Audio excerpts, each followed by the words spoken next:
Mas Wildan Akbar. Assalamualaikum Ustaz.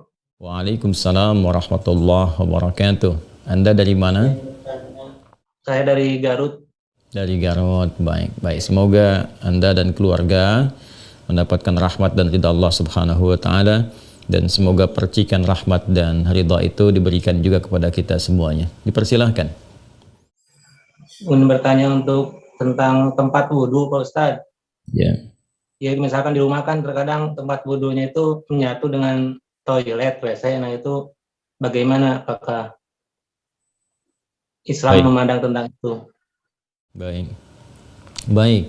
Terima kasih Mas Wildan, dan pertanyaan ini barangkali juga mewakili pertanyaan dari saudara-saudari kita yang lain terkait dengan hal yang dimaksudkan.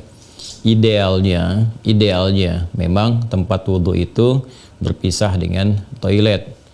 Mengapa? Karena di dalam tempat wudhu itu kita juga menyertakan berbagai macam kalimat-kalimat thayyibah yang mengiringi proses wudhu, baik sebelum ataupun setelah wudhu itu dilangsungkan. Bukankah kita saat berwudhu kan mengucapkan Bismillahirrahmanirrahim, kan?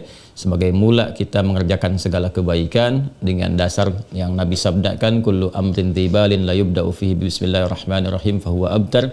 Dan itu juga sebagai ekspresi ungkapan gambaran atas niat yang kita tujukan dari wudhu itu, kita arahkan untuk mendapatkan ridha Allah Subhanahu wa taala. Kemudian juga di akhir wudhu kita juga kan berdoa, kan, dengan mengucapkan syahadatain, syahadu an la ilaha illallah, syahadu anna muhammadar rasulullah. Kemudian kita mengatakan Allahumma ja'alni minat tawwabin wa ja'alni minal mutatahhirin. Kalau kita mau kemudian tambahkan juga dengan doa wa ja'alni min ibadikas salihin.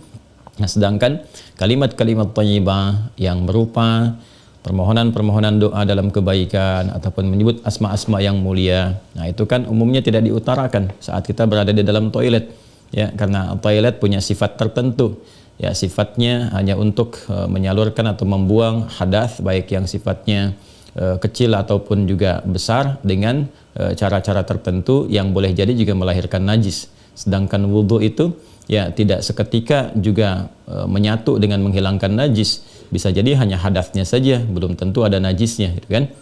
Sedangkan kalimat-kalimat thayyibah sangat tidak disukai diungkapkan dalam keadaan-keadaan kita masuk toilet. Karena itu saat masuk toilet kita kan berdoanya doa memohon perlindungan kepada Allah dari godaan-godaan setan yang berkumpul di tempat-tempat yang buruk, seperti toilet dan semisalnya. Allahumma inni a'udzubika minal khubuthi wal khaba'ith. Nah, kemudian ketika kita keluar, kita kan beristighfar tuh.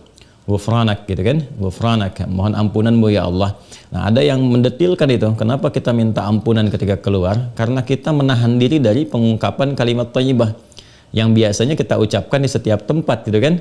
Istighfar, sholawat, dan sebagainya. Nah, ketika itu terputus saat masuk toilet, seakan-akan ada sifat tawadhu, kita memohon ampunan karena nggak mampu mengungkapkan, karena itu tempat yang tidak pantas, gitu kan, diungkapkan itu di tempat yang tidak sesuai. Maka ketika keluar kita mengatakan ghufranak kalau ada hal-hal yang tidak tepat di dalam dan tidak mampu mengerjakan hal yang biasa kita kerjakan. Itu adab saja, takdib di dalamnya.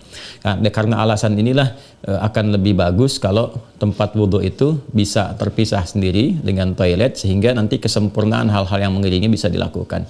Bila pun memang keadaannya tidak memungkinkan dan hanya ada itu dan bisa didapatkan di dalam berbagai kondisi, Anda ke mall misalnya kan, tidak ada tempat spesifik wudhu, taruhlah gitu demikian kondisinya, atau bahkan dalam kondisi tertentu, bahkan saat haji atau umrah yang begitu padat tempat wudhunya misalnya, dan Anda hanya menemukan ada toilet tapi ada keran yang disiapkan terpisah, gitu kan, di dalamnya itu.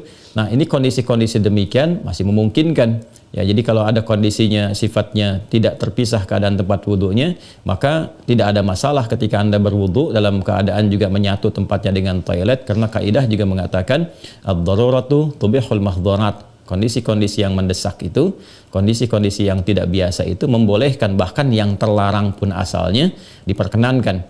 Nah, ini kan sifatnya tidak terlarang, hanya tidak disukai gitu kan, makruh sifatnya, nggak ada nas haram di dalamnya, tapi sifatnya tidak disukai. Tidak disukainya itu karena kita tidak bisa mengungkapkan hal-hal baik yang mungkin kita bisa lakukan ya saat kita berwudu. Jadi kita berdoa harus keluar dulu setelah selesai wudu, gitu kan, baru kemudian kita bisa berdoa.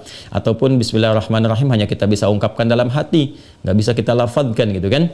Doa-doa pun kita iringkan di dalam hati. Nah itu hal-hal yang menjadikan kita kemudian tidak maksimal. Pun demikian juga ada satu kondisi lain, itu kan tempat berkumpulnya setan di tempat-tempat yang kurang bagus itu, sehingga godaan-godaan saat berwudu dan sebagainya, nah itu kadang-kadang lebih banyak.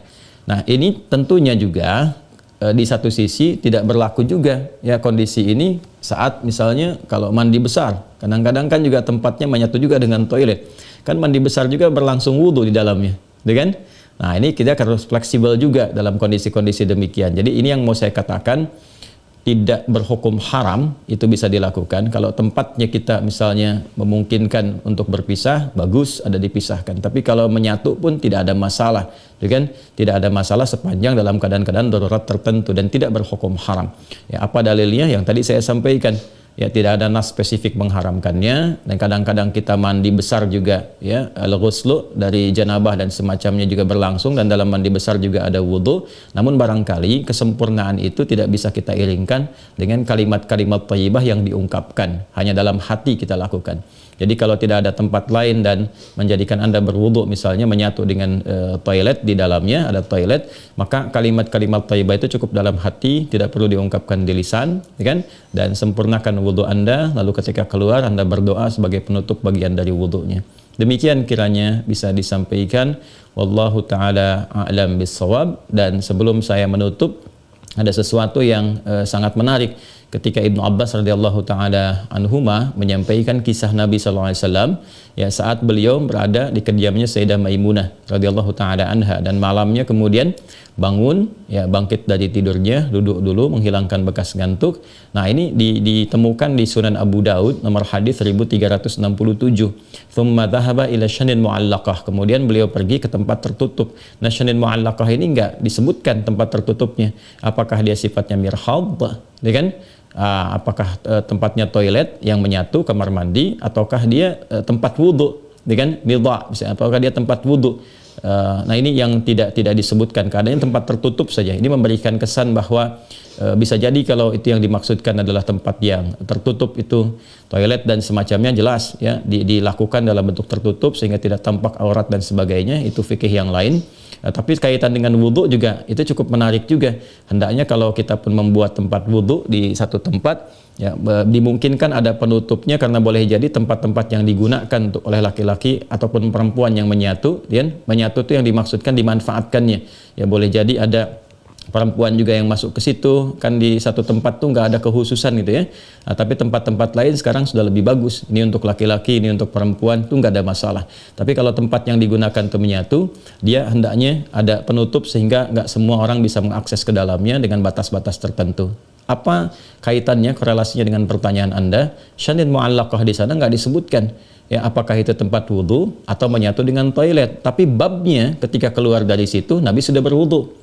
Ya, sedangkan keterangan-keterangan tentang seputar wudhu Nabi dan bangkit di malam hari itu disertakan juga dengan janabat. Artinya apa? Di kondisi-kondisi tertentu kan mandi, kan?